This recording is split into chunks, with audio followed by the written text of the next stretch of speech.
Perfect. Okay, so I think we will have this presentation until 3 my time.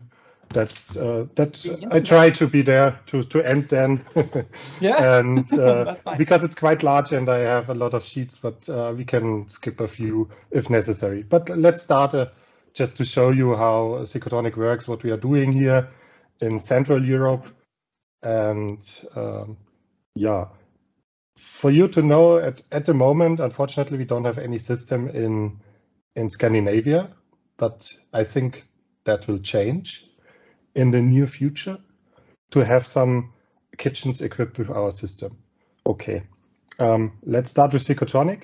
We are market leader since 1982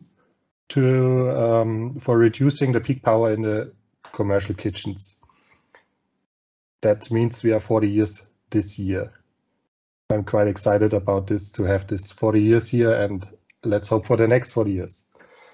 With our system, you are able to save 30 to 50% in the peak power in commercial kitchens or in buildings like hotels where you have kitchens inside, quite large kitchens sometimes, or in a production kitchen where you only have the equipment and all the stuff could be optimized with our system. We are the inventor of the interface. There's because you need an interface in all the different appliances to switch off the heaters. I can explain it later how it works, but that's something Sicotronic invented in the 80s, and it's now DIN standard since 2015. That means if you order a device, a kitchen device from a manufacturer, an European manufacturer, you can ask them to have this interface inside, and they will deliver it with the interface as an option, or you have it already in there.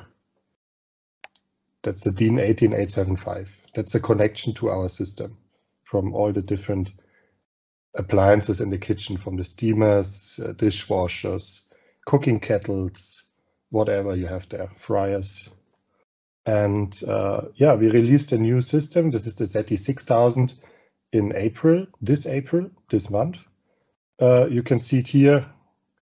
This is the ZT6000, our larger system. I explain it later. And the most important thing for you to know, we are manufacturer independent. That means I don't care if there's an all Electrolux kitchen or a Rational kitchen or what dishwasher you have in there, if it's a Granodisk or a Hobart Micro Winterhalter. I don't care. I can connect to all of them. They all deliver the interface because we want to optimize the whole kitchen, not only one appliance. Here's a small, a bit of our history from Sicotronic. Here in the last months and years, we had a few changes inside. The biggest one, I think, is here the release of the 6000, because that is our new system. A lot of time was gone into development, and it took almost 3 years to develop everything there. And yeah, if there's a sheet with so many text, I will explain everything because I can send it to you over, or you can get it later as a PDF, and then you can read all by your own. We are a member of a few societies. The most important, I think, is the FCSI here in Germany and Austria, and EMI is the next bigger one. And this is where all the consultants are inside, and we talk to them. We are on events. We have a video conference with them, and same here with the German consultants. We are a member in it because it helps a lot to get new customers, to get new consultants, to explain them, to help them with their projects. That's always good. Now we are here on this sheet. There are 3 reasons. Why do you want to have Sicotronic, or why do you need it?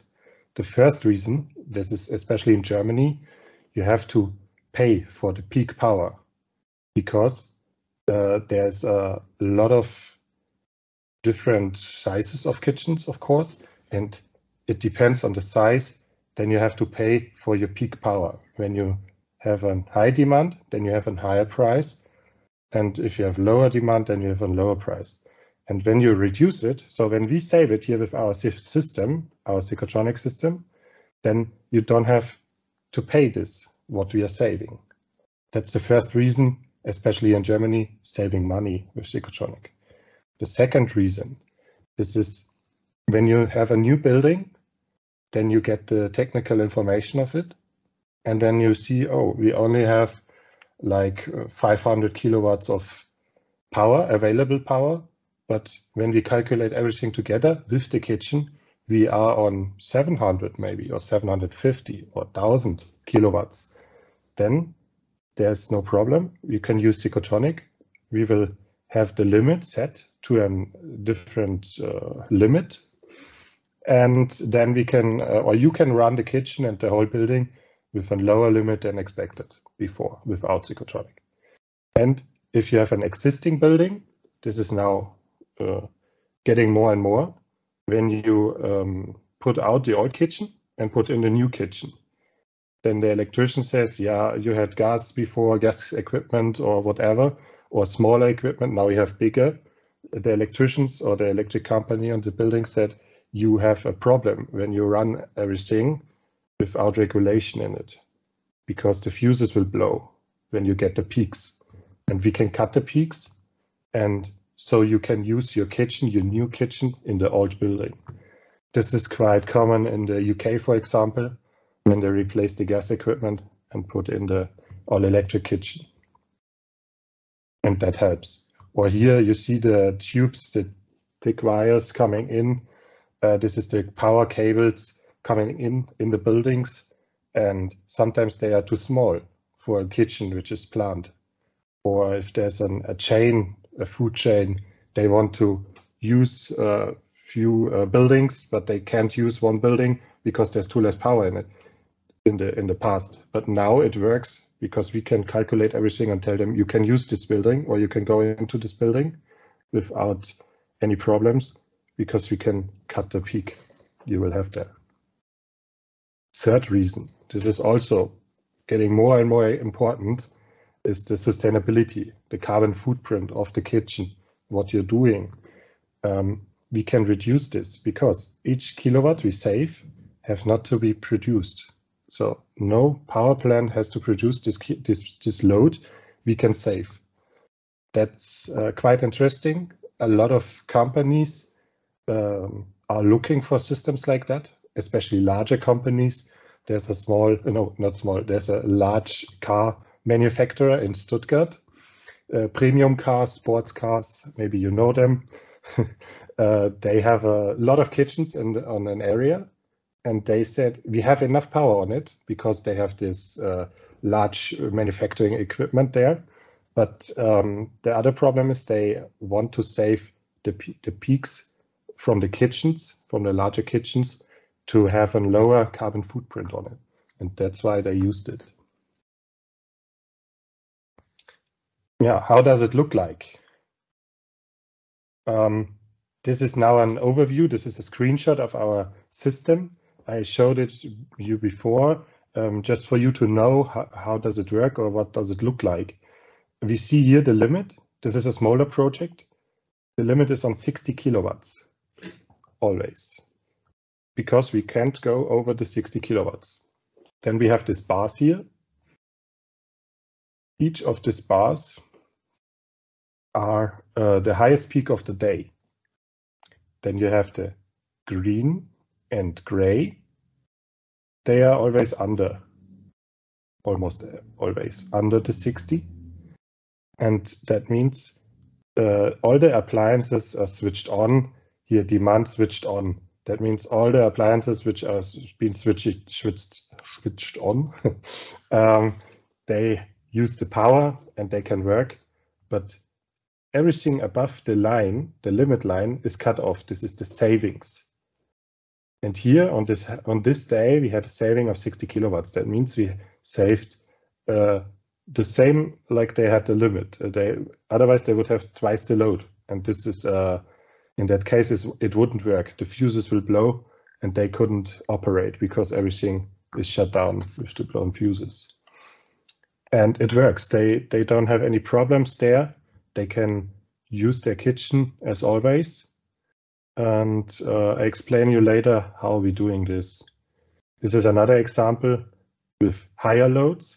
Here's the limits on 290 kilowatts, always. And then we have sometimes no real power used or less. Then nothing happens, of course. No savings with our system. But the most of the days they have this peaks, or they would have these peaks, and we cut them off.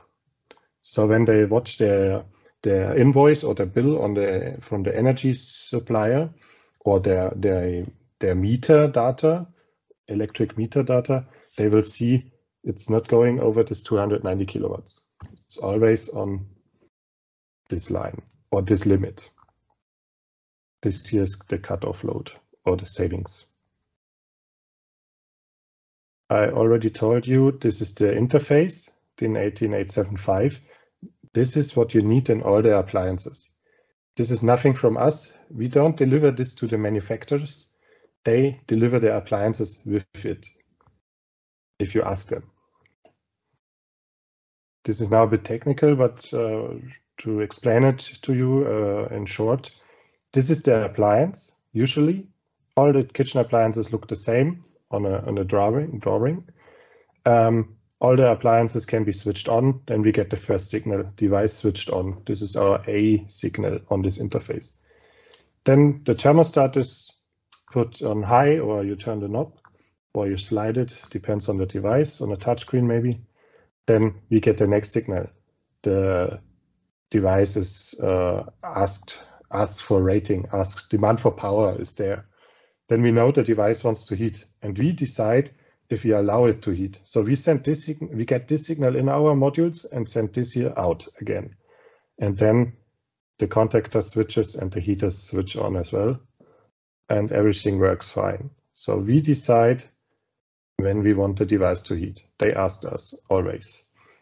And this timing here between, this is, I would say, the secret to make it possible. Because when I say this device, you have to wait, I can heat up another device. So I can balance the peaks and the loads in the kitchen.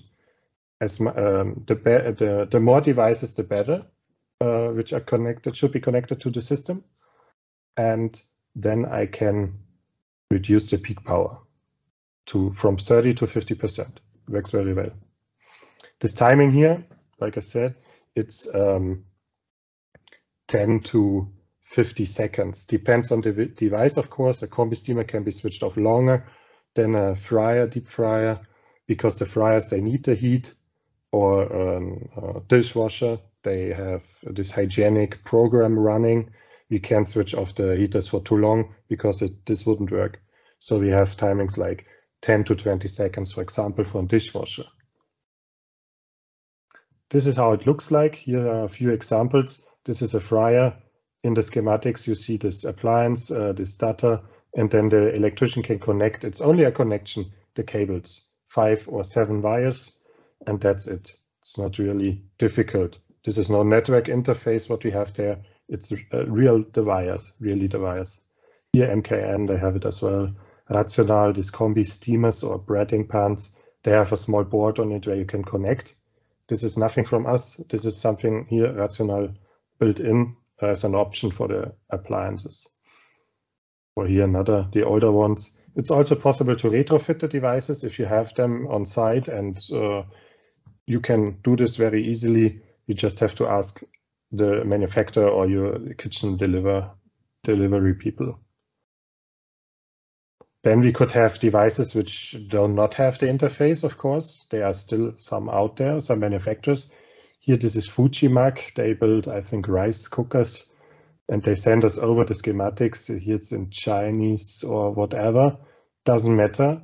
This is because of the simplicity of this interface. Our electricians, our technicians can draw in the interface A, B, C, and D, and then someone on site can retrofit it inside the appliance, and then it works. It's not that difficult.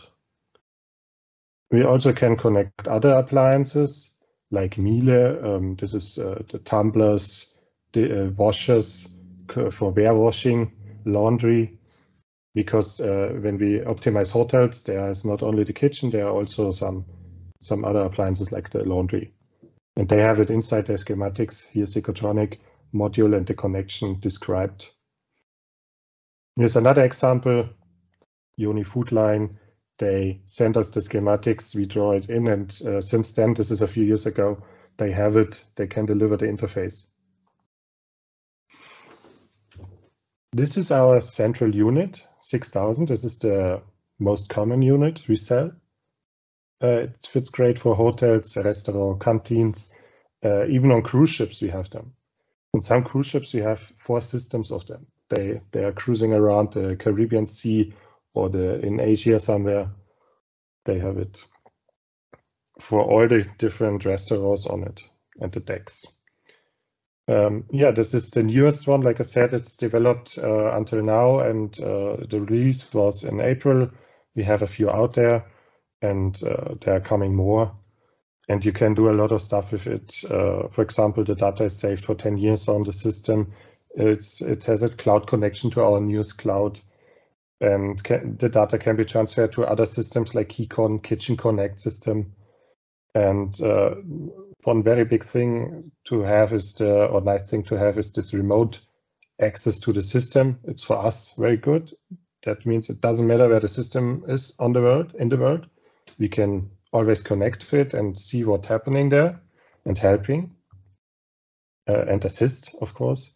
And for the user, it's very good and nice to have this web interface. That means he just needs his tablet, his computer, enter the address, and he's on the system, can control it or monitor it, and no special adapters or whatever is needed. This is quite the newest thing we have here on our systems.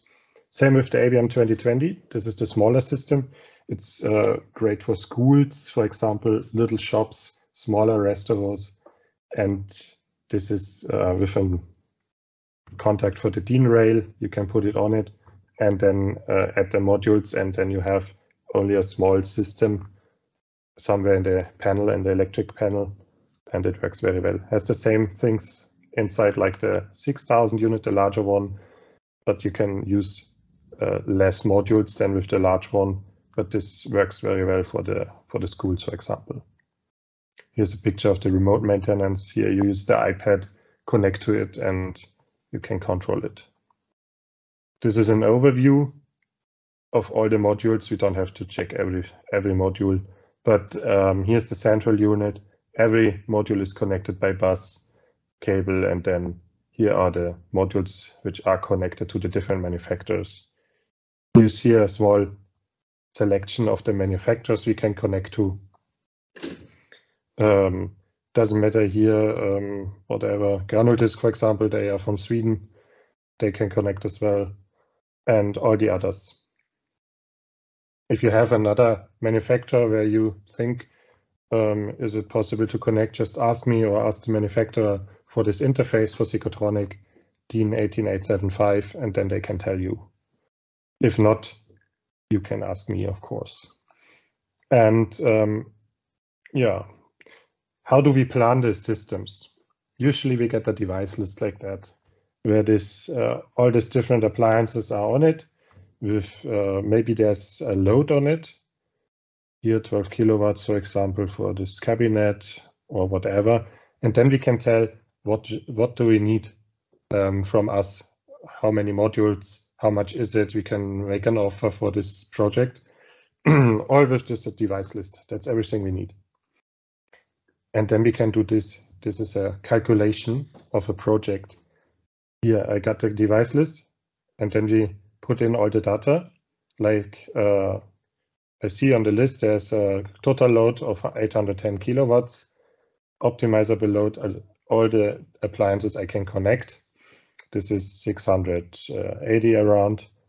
And then I get these values here, like the savings. With this kitchen, they could have savings from 142 kilowatts. And that's a lot of saving. And here, like I said before, in Germany, you can save a lot of money with it. they would save about 13 to 14,000 euros a year with our system. And when the system's cost here for this size is around 26,000, it's the return on investors in less than 2 years. And that's why it's very successful here in Germany, of course, but also in other countries because of this peak power saving, where you do not have that much power and you have to do something. You have to to put less devices inside the kitchen, or smaller devices, smaller appliances, or you use the Sicotronic and can use the larger appliances. Yeah, we checked this device list for all the different appliances, and of course you can connect all appliances you have in the kitchen, such as motors, rotating kettles, microwaves. They can't be connected. That doesn't work. You can switch them off. But all the other appliances are able to be switched off with Sicotronic, with this interface in it. This is usually the larger appliances like the combi steamers, frying pan, deep fryer, dishwasher, cooking kettles, all of this, like induction oven, induction plates. They can be optimized, but not the smaller appliances. Then you need a cable, of course. This is the 7 times 1.5 square millimeter electric cable from the appliances to our panel, where the Sicotronic is inside, and then you can start. Here, like I said, you can support when there's an appliance where there's no interface in it, or you don't know, we will help to get this connected. Now we have a few examples. This is the production kitchen. We had a screenshot before, or we saw it before. This is the one with 290, the limit set. They have 44 appliances connected to Sicotronic. Usually they would have a peak load around 700 kilowatts, and we have it always set to 290. They're very, very happy with it. It's here near Munich in Pastor from Käfer Catering, the large production kitchen, and they save a lot of money with it. Another one, this is a smaller employee canteen. Here we have 60 kilowatt peak limit set, and you see the weekends and holidays maybe here, and depends on the menu and the people who eat there, how high is the limit. And because sometimes it's not on this, it's not on the highest rise, it's not on the limit, but most of the time it is over the limit, and we cut off this load, and so they have a lot of saving there. Otherwise they couldn't use the kitchen inside the building, because they have a lot of offices there, and downstairs in the ground floor is the kitchen, and otherwise they would have to buy higher load, a trafo station, and this would be very expensive. So they decided to put Sicotronic inside, and they have 18 appliances connected, 140 around is everything connected. When everything is switched on, when it's connected, and we set it to 60, and it works very well. That's a hotel in Austria, in Ischgl, where you can go to ski. Nice in the mountains and in the Alps.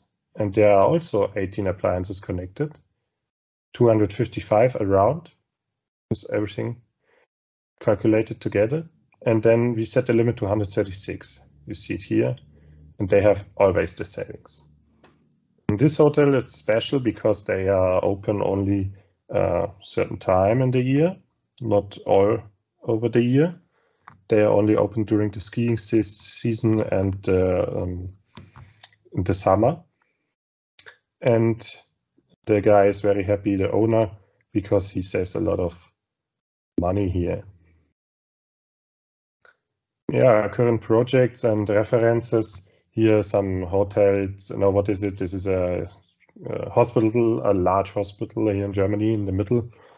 And this is a employee canteen in Hamburg, north of Germany. We also have a lot of systems around Europe, Switzerland, Poland, UK, France, Austria, Slovenia, Italy, all the countries around. Here in Switzerland, there's a nice project. This is V-Bahn called.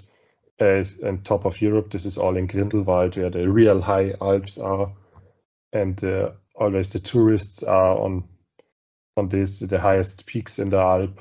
And they have some restaurants there, and we connected them to the Sicotronic to save the peaks, because they can't bring up the power or so much power up on the mountain. They had to do something, and they asked us, we calculated everything, and it works very well. Or in Warsaw, this is in Poland, a very nice large hotel with a large kitchen, Europejski. They also have the Sicotronic inside. Yeah, these projects are newer here around London. This is the Mission Kitchen in Covent Garden, or in Gstaad in Switzerland. This is a private club, and they have a few ranges, cooking ranges, and all of them connected, because they can't get much power on the hill, up on the hill, and have to do something. Works very well with Sicotronic. They can cook as they want and have no problems there. Yeah, we have like 5,000 systems all around Europe in all the different type of kitchens, like canteens, schools, production kitchen, hospitals, hotels, retirement homes. They have, you can't imagine, they have really good kitchens, and they also need to be optimized sometimes. Yeah, that's it. Thank you very much. And do you have any questions? Yeah, thank you, Robin. Really great to see this, and really promising on the way that you can make schools work on so much. Or I say schools; it's the only kitchen I work in. But I mean, in such a different way. Yes, please. I hope there are questions. We saw the price tag that you have on kilowatts. It's quite different from what we see in Sweden so far. Stockholm has been going up lately. And for us, a big number with, what was it? Up to 80 kronor per, which is like €8 per kilowatt. And month. And per month. So I think we will have to go. They have €100 per year, I think, per kilowatt per year. So it's not. Okay, so 100 kilowatt per year, roughly. Yeah, euro. Yeah, I mean per year. Okay, that's an interesting number. Good to know. Thank you for this information. Yeah. Because the people are always asking me, how much is it in Europe, and we see that it is rising. Yeah. Especially now in this after Corona times, pre-war times, maybe. I don't know. Yeah. I don't hope so. But it is like it is, and they are rising, unfortunately. Yeah. No, I hope there are questions from the audience. You have one? Yeah? I have a question. Yeah. I was thinking, how do you prioritize the different loads when you reach the top, the max capacity? Yeah. How do you set up which appliances or which devices you disconnect, and how long they are disconnected? I mean, not heating. Not heating, or heating just 50%, or is it the user that can easily set up? Although is it a one-time setup? I mean, I think you're looking for, right? Is it a one-time configuration, or do you change this configuration over time on the appliances? Yes, we have during commissioning of the system, when we come and check all the cabling and test everything and see if everything works right, we put in the data for each appliance. The electrician usually said to us, okay, on channel 1 is the combi steamer, channel 2 is the dishwasher, and whatever. And then we put in the data, like I said before, the combi steamer, maybe 30 seconds switched off, 60 seconds switched on, And this time is usually set in all the time during the whole life of the system. Of course, it can be changed, but usually it's nothing the user does. And our system calculates the priorities of all the appliances each second new. So you don't have to write down which device is the most important, because our system sees all as the same priority and checks which one is switched on new and which one is switched on a long time ago and only heats up, heats and not, because we get all the data out of the thermostat, like it wants to heat, it doesn't heat, and the device, if it's switched on or not. That's why this information is very important for our system to prioritize all the appliances by itself. This is a large difference to other systems you may know, like load shedding systems. You can translate it like that, load shedding. They will cut off the power from all the appliances, and this won't work very well in a kitchen. Of course, in industrial sites, maybe it works very well, but not in kitchens. You can't work with them. The chefs always say this doesn't work, and or this won't work because it's switched off for too long or completely switched off, and that's a difference to these systems. We don't need the priority list. Yeah. And anybody else from the audience? Josep, maybe you want to have something? I was thinking of energy savings, Robin. It's when you cut off peak power like that for quite some time. Are there anything that how much energy is saved in such a plant or a facility like a school kitchen or a big restaurant, like the cafe in Munich, for instance? In energy wise, yearly. Yeah, in kilowatt hours, you mean? Yeah. Yeah. There will be no saving in kilowatt hours because it isn't possible to save kilowatt hours with only this system. You will save because you only reduce the peaks from the whole kitchen, not the appliances. The appliances get the heat and can work. You reduce it from the whole kitchen. But we have an additional module. I can show it to you. It is here in the overview. There's this module, a RelN module called. And with that module, we connect smaller appliances like memories, keep warming storage, warming cabinets, or whatever else you want to connect. All the simpler appliances, which can get this interface we talked before. And we can set a special timing, like a time switching, like a clock switch. You know, you set from 2 p.m. to 3 p.m. It shouldn't be heated up because the restaurant is closed or the school isn't open or whatever, the canteen isn't open. And then the device would usually heat up in this time. You said it shouldn't heat up. Then you have the savings in kilowatt hours, of course. Yeah, okay. We have a lot of hotels which have this inside for pumps and whatever, and then they save the kilowatt hours. That's right. Yeah, good. Yeah, of course. That's the way it turns out. But I was thinking that it might save some kilowatt hours, but that's not the case, of course. It saves the kV. Unfortunately, it's not possible to save kilowatt hours do like both that. at the same time. Yeah. But it's great. We were discussing, or not discussing, just one big thing also with the connection of the load. If you want to make a connection like the one you showed with the cable pipes coming into the house, that we were talking about some 25,000-30,000 euros for the lowest connection to the grid here in Uppsala region. So that's just one topic also. If you are not being forced to make a new connection or that type of connection like that, I mean, we could also have something like savings in the same area of a system also. You need some connection, of course, but if you were to increase it through refurbishment or a new section or something like that on the same facility.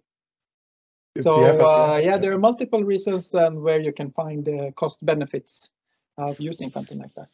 Anyone else from the audience? Anyone in the list here? The one on the digital side, let's say. that wants to have some questions? Anybody here? Fredrik, how could you have any thoughts on how to make use of this in Stockholm area? So, Säkert, for sure, he says. Is it okay to share this presentation with? We were thinking of posting on our website after the meeting. Is it okay if we share this presentation?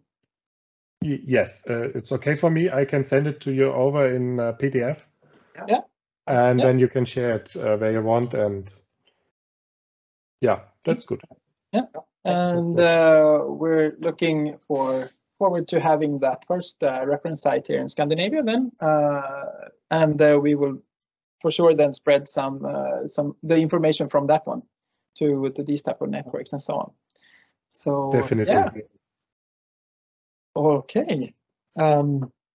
Anything else? Nothing from the audience here? Well, then we will go over, I think, to a dimensioning discussion, a part of the program of today. And we thank you a lot. Robin, where are you? Are you somewhere Thank you. around here? Thank you. Digital is always so abstract in a sense, but of course, yeah, if you stop sharing, yeah. But there you are. Great. Okay, thank you very much. Thank you and really much for joining us today and joining in digitally like this and spreading the word on what you're doing down in Southern Europe and what we might start doing here in quite a near future then. Yes, perfect. Thank you. Bye-bye. Bye. Thank you, Robin. Just det. All right. Han försvann ändå. Ja, nu ska vi teknika oss lite. Jag ska trycka här uppe någonstans. Nu får någon komma och trycka här lite grann. Bra! Vi tar en liten mental paus, byter språk och byter skärmar och lite allt vad vi behöver göra här i vårat där. Så om någon vill ta en liten bensträckare ska vi ta med bara så här minuter. Och, vi tar 2 minuter bensträckare. Absolut. Sen bara på. Micael fortsätter. Så pratar vi lite dimensionering efteråt, ja precis, med skolfastigheter här i Uppsala tillsammans med skolfastigheter i Stockholm och även er där ute då. Hoppas på en liten diskussion. Bara säga att den passet om beteende blir lite tajt idag. Ja.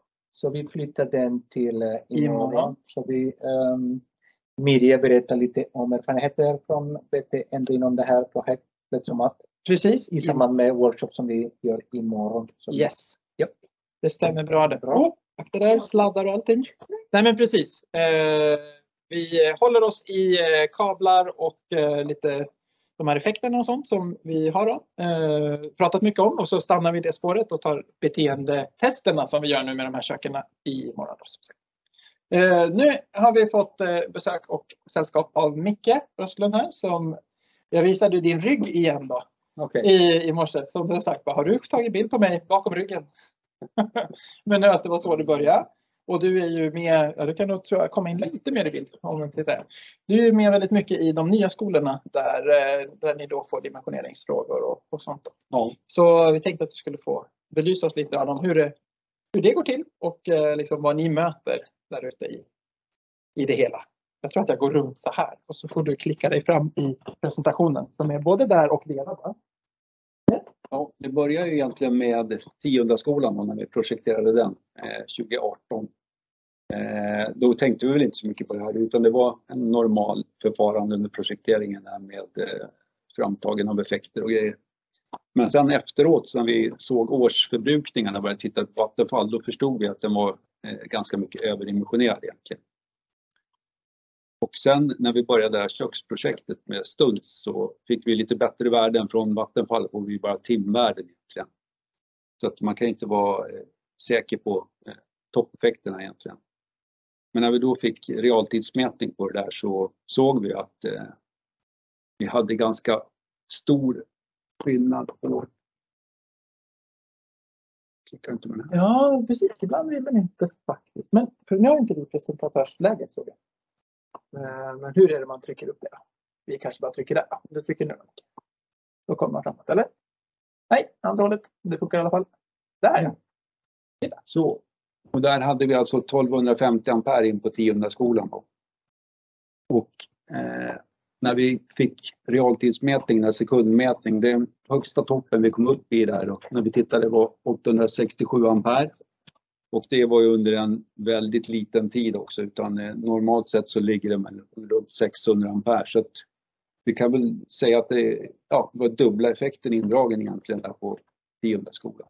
Mm. Och efter det sen så har vi haft ett samarbete och intervjuade elkonsulter bland annat då om sommarlagringsfaktorer. Och det är ju som de nämndes tidigare här, vi har ju kört också 0,7 i samma lagring när man har tittat på köken då just.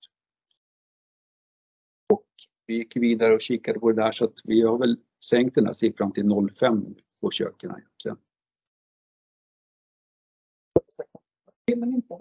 Nej, då får vi göra så här. En till. Jag märker det också. Precis. Så då blir det den nya här. Precis. Nya brantan. Det här är Brantingskolan som håller på att byggs nu här i Uppsala. Så när vi kom fram till den var redan egentligen färdig. Anslutningseffekten var bestämd då till 1500 ampere där på den. Men då gick vi igenom den effektberäkningen igen. Och det var precis på håret att vi hann få med den egentligen då, så att vi har gått ner till 1000 ampere på den nu. Då tittar vi inte bara på 0,7 och 0,5 egentligen, utan vi tittade även lite grann i övrigt på den effektberäkningen. Vi hittade faktiskt en del rena fel i den beräkningen också, som gjorde att vi gick ner så här. Så att, man kan väl säga att det är stegen mellan säkringarna där, det är ungefär 150 000 i anslutningsavgifter som vi betalar till Vattenfall. Mellan 750 000 ampere, 1250 ampere och 1500 ampere. Så att stegen är ungefär 150 000 då, emellan säkringssteg, kostnad. Plus att det är även ställverken som blir en kostnad och elutrymmen i taget. Så att det är inte bara själva anslutningsavgiften egentligen då som man tjänar på egentligen. Ja, det stod ju där, det var ju slöjdsalar. Det var ju några av de här 3 slöjdsalar som var helt felberäknade i den här effektberäkningen. Ja. Nej, det var vi elkonsulterna som hade tagit fram det. Och han var faktiskt anmäld till Vattenfall redan effekten, så att han började med det. Men vi hann precis ändra på det så att vi kunde få 1000 ampere istället. De hade inte börjat dra kablaget än.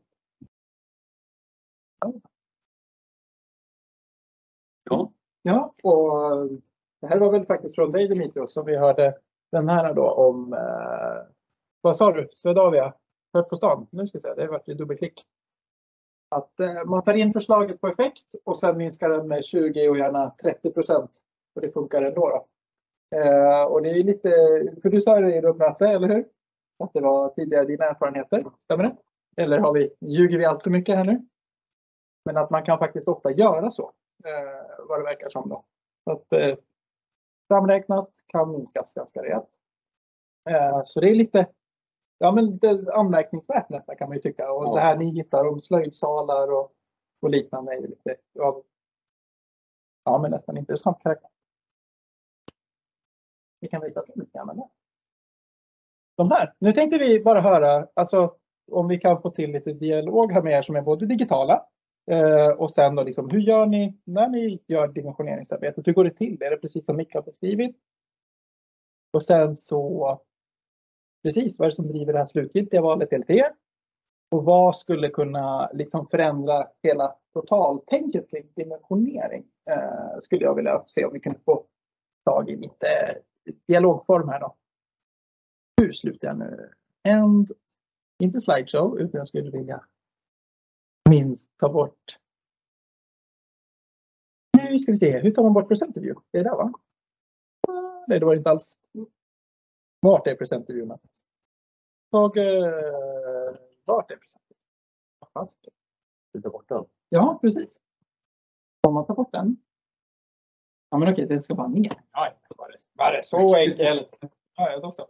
Nej, men ni som är där ute, vad har ni för några erfarenheter av själva dimensioneringsarbetet, om ni har några alls? Och hur går det till? Jag skulle gärna också, jag vet inte, Fredrik, du sa att du jobbar mycket i det här, men Får du de här typerna av frågor, precis som Micke nämner här då, att det är du som får ta de här slutgiltiga sluten på något vis, eller är det andra inom din organisation som gör det?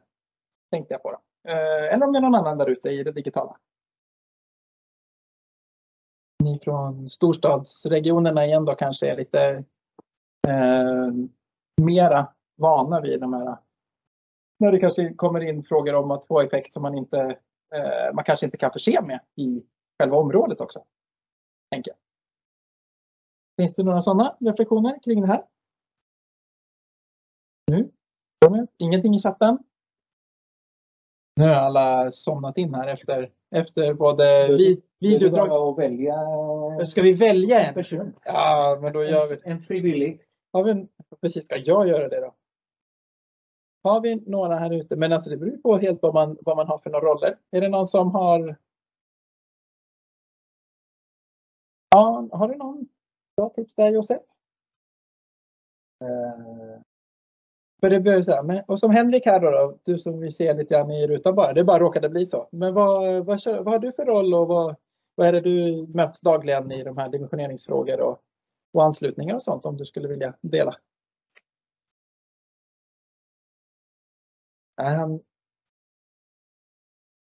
Ska vi se. För vi delar där. Han kanske inte hörde oss. Eller duckar. Ja, nej men alltså finns det inte så mycket mer. Då tänkte vi ville sprida det här då om att det faktiskt är möjligt att gå ner ganska mycket i effekt. Titta mellan 500 och 1000 ampere. Vad skulle ni skatta den till i total kostnad? Finns det någon känsla för det? Liksom, är det uppåt 500 000 eller? Nej, det tror jag inte, men 400 000 kanske. Närmar oss i alla fall då, och så vidare. Ja.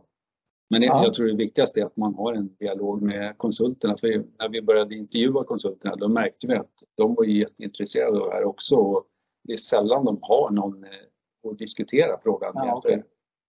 Beställaren är inte så intresserad av att diskutera ofta heller, upplevde de. Nej. Varför är inte beställaren intresserad av att diskutera det när det är beställaren som till slut det kan man ju fundera över faktiskt. Det kan väl vara både kunskap och man inte tänker på frågan taget. Vad har det här lett till hos er då på Skolfastigheter, om man tänker rent? Har det ändrat sig någonting nu hos er i hur ni tar emot en sån här, eller finns det ett annat förfarande idag? Ja, så just sammanlagringen för kök har vi ändrat på, så den har vi gått ut till våra konsulter att det är 05 som gäller där.